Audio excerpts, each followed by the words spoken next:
Guys, today we're going to look at a product that isn't new, but it is new to me, the Strathmore Creative Cards. And since I've been doing a lot more illustration intended, sort of intended to be given as gifts, I thought it might be really neat if I illustrated some cards and offered those for sale. So I picked these up at my local Jerry's Artorama in their 20% off moving sale. So I did pay for these, and I thought I would just give a little review. So I bought the small ones. These are sort of intended to be place cards, and then the big ones, which are intended to be like greeting cards. And these come with the envelope. This one has 20 in the pack. And it has a decal edge, and you see the decal edge, that's this sort of torn edge with a variety of colors added to it. So these are ivory. The paper is, it has sort of a cold press sort of finish, but it's not actually a cold press, it's more like a cardstock. So these wouldn't necessarily be good for watercolor illustrations unless you're doing very, very light pen and ink work or just one or two washes. But they might be okay for marker, for water-based marker, for pen and ink, that sort of stuff. But we're gonna sacrifice one of our cards to find out what they work with. And I also got the white with red decal, and there are a lot of different colors you can choose from in terms of the decal edge, but I thought the red was really rather striking. And these come with their own envelopes. Although I believe that through Dick Blick you can get just the cards. So I'm going to sacrifice one of the cards from the 20 card pack so we can take a look and figure out what media works well on this card. And I plan on offering the finished cards in my online shop. I may finally take the plunge and restart my Etsy. And definitely at conventions. So I'm gonna assemble the things I want to test, and I'll be right back. There's a whole wide world of art supplies out there, and I've grabbed a fairly good sampling. We're gonna start with everybody's favorite, the alcohol marker. I know it's not actually everybody's favorite, but a lot of people do really like these, and they would be good. Now, what you're probably going to have to do is you're probably going to have to put a buffer piece of paper between the top and the interior, but I'm not going to do that because that kind of disrupts the test, right? We need to see if it blends, and not blends. Well, we want to see if it blends, but bleeds. So I'm using the Blick Studio alcohol markers, mainly because that's what I've got on hand.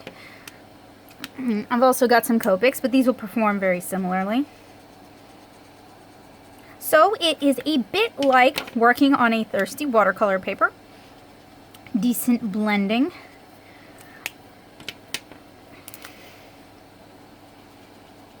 Paper seems absorbent enough. Might even dry out your alcohol markers. There is some bleed through. It will probably bleed through all the way as you continue to work it, but it is not enough that I would not consider using alcohol markers on my cards. And I might just put another color on the inside to distract away from bleeding through. So next up, we're going to try a little bit of colored lead, which I'm sure will work quite well. I've been doing some little succulent illustrations with clean color real brush markers, which I need to dig up for this, and colored lead. So the colored lead seems to work all right. This is a Zig brush writer. It is an almost opaque brush pen. You get some good blending effects with the colored lead, so that works quite well on this paper as well. Or at least I'm satisfied with it. You might be seeing that and you might think that will not work for me at all. But that's what we're doing this for, to help us decide what will work. Next up, a selection of brush pens and fude pens. So I'm going to start with my perennial favorite and fix the zoom. So this is the Kuretake Fude Kochi.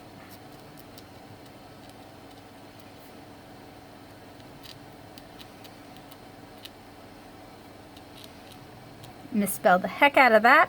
And did it off camera. Lines are sharp, no bleeding, no feathering at this point. This is not waterproof, by the way. Next, we're going to try one that is waterproof when it is dry. This is the Sailor Mitsuo Ida, and it's got 2 ends to it. Let me get it to focus.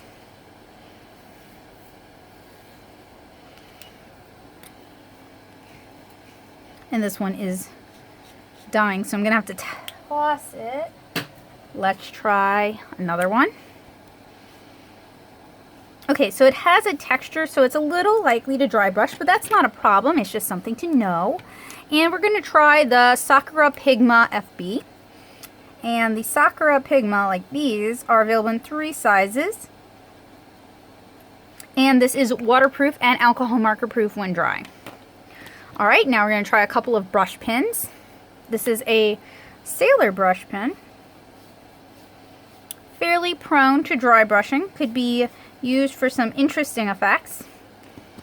Now the Pentel red brush pen, and I love this thing. Nice. On this paper, the texture leaves a little bit of a speckle, which I love. A lot of artists are going to be excited about that. They don't necessarily want a flat wash. Let's see. I've got a variety of dip pens. Let me pull out for you guys. There we go. Variety of dip pens. So we've got a G-nib, 2 folded pens, and a tape pen. And I'll just focus on the Dave Barry pen since I want to show it off for you guys. And we'll use one of each. These are all 3 in my little dinky dips, which I get from Paper and Ink Arts. I have FW, FW, and FW. So we will start with an FW.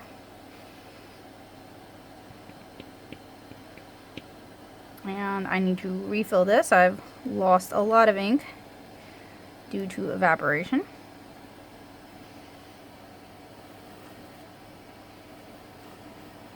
If you're using slow and steady strokes with this acrylic ink, a G-nib seems quite nice.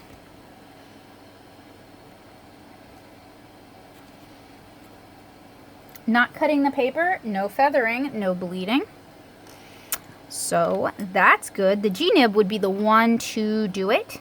Next is a pearlescent acrylic, which is probably running low, not too low. We'll use the tape pen.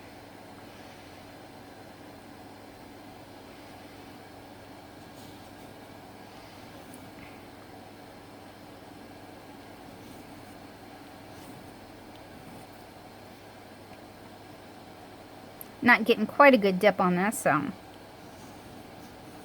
but it seems to handle quite well. I like this that this paper has a texture, but not too much texture. Finally, we'll use that folded nib with FW's, one of their purple. And this is the Dan Barry folded nib that I reviewed a while back. And there's some blue hidden in there. I wonder if my ink has separated out. Alright, so I'm going to go clean out my dip pens and we'll be right back. So I'm going to try working a little wetter than I've been working. And this is not designed for water, I am pretty sure, but that's what these are for, right? So I'm just going to use a little mister. Get one area nice and saturated. It's already starting to kip up. So if you did want to do light washes with this, you would need to, a little bit of brush out, you would need to secure it in place because it will buckle. But it's not actually buckling too bad, and this might be worth investigating for very, very light watercolor effects. So I'm going to leave this as is to dry, and I'll check in with you guys once it's dry, which will probably take a while because I saturated it. So this is going to take quite a while to dry, and I soaked through the paper. Let me go ahead and open it to show you the results. But I realized the back of the card is made from the same material as the front because it's just one continuous piece of paper. So I could actually keep testing while this dries and just work on the back of the card, which is great because I found my clean color brush pens, and I've also got some Sakura kois that I want to demonstrate. And if you're looking for a review, I have reviewed most of these products over at nattosoup.blogspot.com, so you should head on over there if you're looking for full reviews. Just search the name of any of these products in the little search bar at the top, or browse through my alcohol markers review section and my water-based markers review section. So we've got a handful of koi. Now I have a blender brush for these somewhere, but I don't exactly know where it is. So let me see if I can find my Tombow one. Yeah, so they both use glycerin as a blender, so we should be able to use either pen with these. And I've got a nice pink here. Let me actually readjust and zoom in.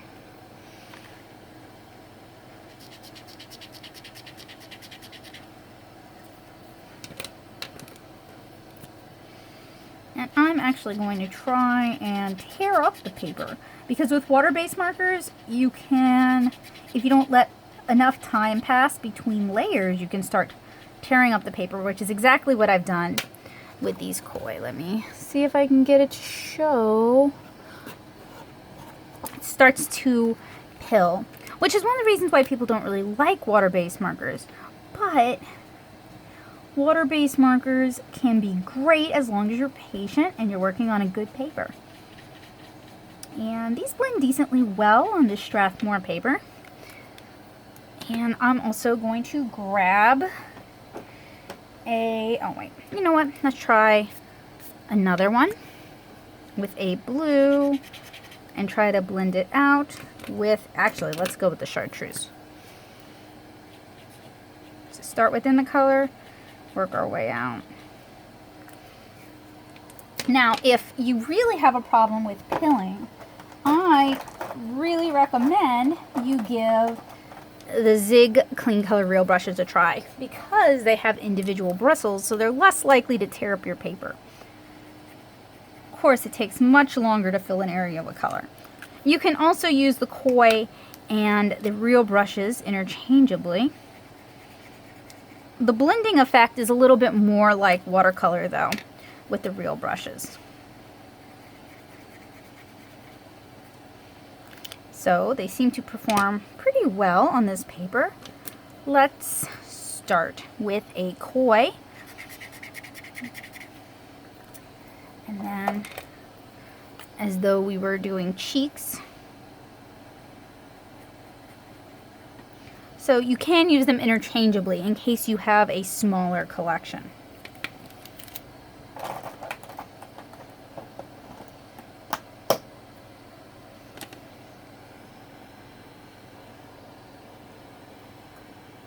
Alright, so next up are some color pencils. I've got a handful of Prismacolors. I use these more for sketching than I use for coloring, as well as a tritone that was sent in a sketch box. And given the surface, the tooth on this paper, these should be pretty decent. And I apologize for camera wiggling. So we're getting a lot of speckling. I don't want to press too hard because I don't want to ruin the paper's tooth.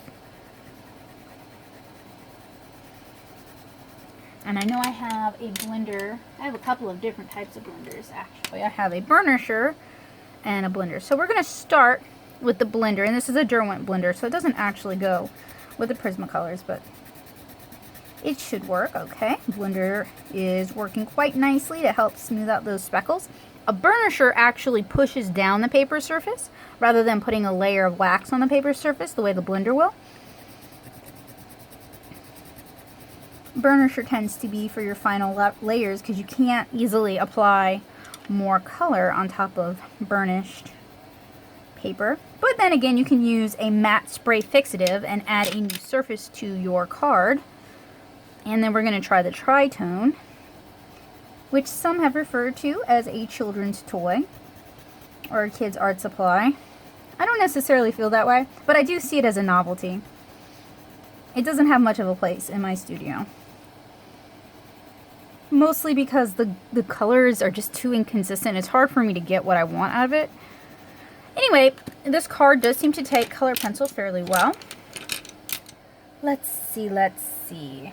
So I do want to leave a space for some watercolor, but I have all the glitter and all the glam. So we've got a Spectrum Noir glitter pen. Of course, it goes down pretty well. Hard not to. A Wink of Stella. Also goes down pretty decently. A Wink of Luna. Now, the little bit of texture on the paper does make even coverage a little more difficult, but if you're actually going to use this for art, you're going to appreciate the bit of texture that's on there. It really will help you with your other mediums.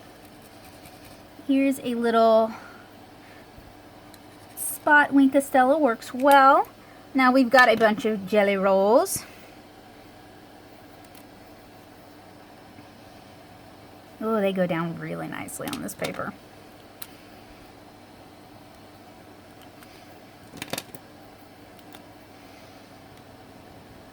Very nice. All right, so I'm gonna go get some watercolor set up and we're gonna do a little swatch test. My Sakura Koi field sketch set. You guys can watch a review of that here. And I'm just gonna noodle around a little bit just to see how well this paper handles watercolor. Now, this isn't the highest quality watercolor, but that's okay.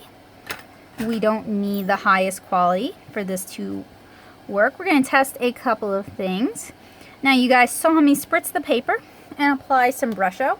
We've just applied some blue, so we're going to try to wash it out. As you can see, even though I did wet into wet, there's still a line where I began my wash. Now we're going to try some wet into wet blending. And cheaper papers tend to not be able to handle too much of this. But I have a feeling that although these cards are not expensive, they can handle a little bit of watercolor, not too much. But enough that if you wanted to do watercolor accents on a sketch, you could get away with that. I'm just noodling about.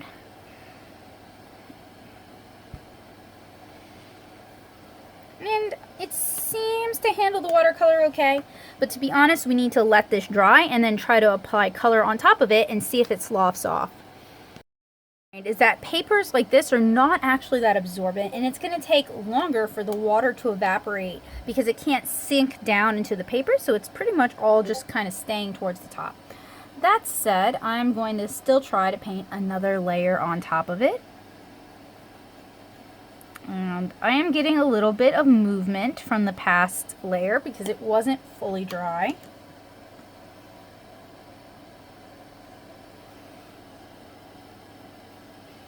Do a bit of a wash here. Also, with less expensive papers, because it doesn't soak up so much of the water and the paint, you're more likely to end up with muddy colors due to movement since it's not absorbing and holding on to the pigment. So for papers like this, you really want to keep it light and keep it simple if you do want to do a watercolor wash. Alright, so my Koi watercolors have had a chance to dry, and I didn't do anything to secure the paper surface, so as you guys can see, if you don't secure the paper, somehow it will kip pretty significantly, even if you're only doing a few light washes. So if you want to watercolor on your Strathmore card, that is something you're going to have to prepare for. Now finally, I'm going to pull out some fountain pens, nothing super fancy, and hopefully they will all work on camera and not be embarrassing.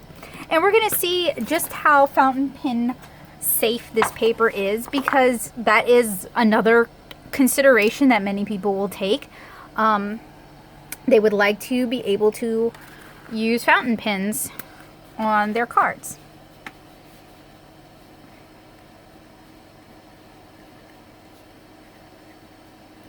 So this is a Platinum Preppy in medium with Noodlers Sequoia, and I'm probably misspelling that. And the only problem is that since the paper has buckled, it's made it a little harder to write. But much like the Maruman and Holbein sketchbook paper, there is no bleeding or feathering so far. Now we're going to try, this one might be, yeah, DOA, I need to clean this one. This is a Feuille de Manin, and I just dipped it in some water to get it going again. Filled with platinum, I'll just write it. So it's a Sailor Day.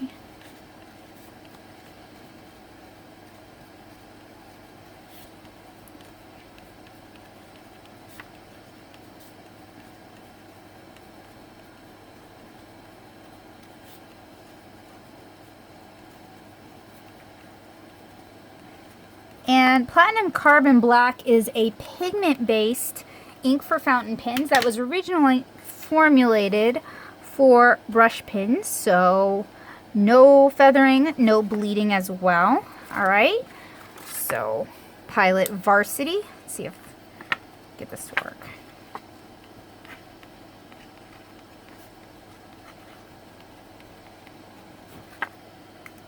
No problems there. Then lastly,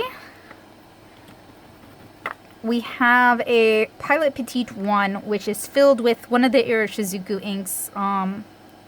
It's the sky blue one.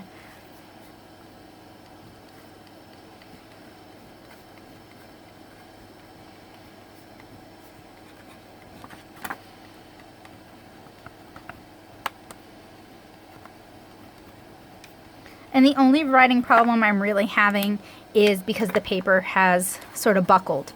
So we have a water-based ink that is not waterproof. We have a pigment-based ink that is waterproof when fully dry. I don't know, question mark. And another water-based ink that is not waterproof when dry. And all of them seemed to perform well on the Strathmore card paper with no real bleeding. And this is what our brusho looks like. So I think this paper might be a really good, it's got kind of a mixed media application to it. You can use a lot of different things on it.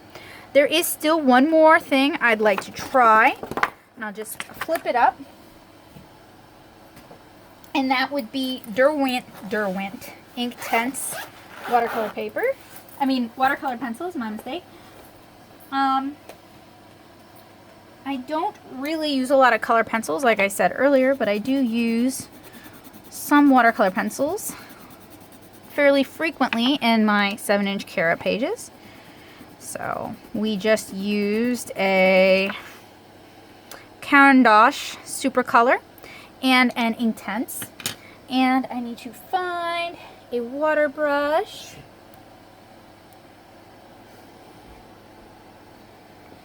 And, whoop, dripped a little too much.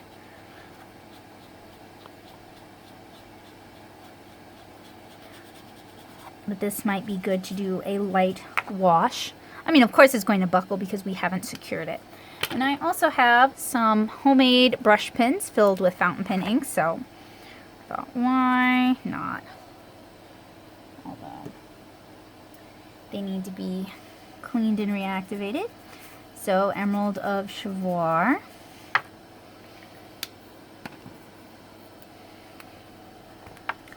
Brandy Dazzle, Shimmering Seas needs to be reactivated.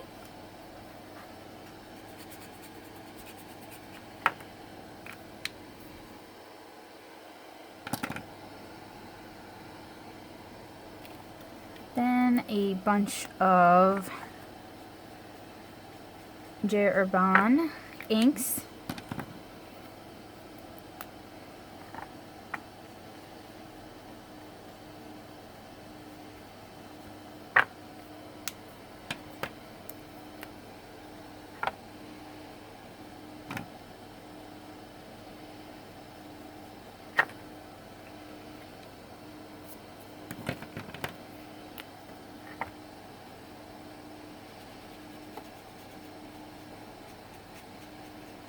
All right, so I have thrown just about everything at this paper, and it holds up remarkably well, given that it's probably a 90-pound, or probably the equivalent of a 90-pound watercolor paper. I would assume that this is a cellulose-based artist paper as well. So if you're looking for some of the rich blends you can get with cotton rag watercolor papers, you're just not going to find that with here. You're not going to find that with this product. But considering this is a pre-folded, pre-cut, decal-edged paper, it really has a lot to offer. And I think this could be a really nice thing for artists who focus more on dry media, as well as maybe stampers and crafters. So I hope you guys found this overview / review / demonstration helpful. I hope you found it useful. If you did, please do remember to leave a like. It helps me out a lot. Consider leaving a comment if you've got a question. And make sure you check out nattosoup.blogspot.com, my main blog, especially if you're interested in learning how to use alcohol markers like Copics or Prismacolors, or if you're interested in watercolor. I have 2 fantastic series on that topic. If you really want to help me out, there's a couple ways you can do that. You can head on over to my Patreon at patreon.com/nattosoup. Patrons get early access to most of my videos, and they get voting rights on upcoming series and upcoming reviews. So if you want to tell me what to do with my time, becoming a patron would be a great way to get a say. Another way you can help me is to share this video or share my YouTube channel with 5 friends via Facebook. A direct recommendation would be amazing. Just say something along the lines of, hey, there's a YouTuber who I think you would really enjoy. She reviews whatever material they happen to be interested in. And I have a feeling that would go a really, really long way, and it would be much, much appreciated. Another way you can help is do the same on Twitter, Tumblr, Instagram, or even Pinterest. And yeah, like I said, your good word is hugely important and really helps me out. So I hope this video helped you, and I hope to see you again really soon. If you like content like this, don't forget to subscribe, and hopefully I'll be seeing you. Bye, guys!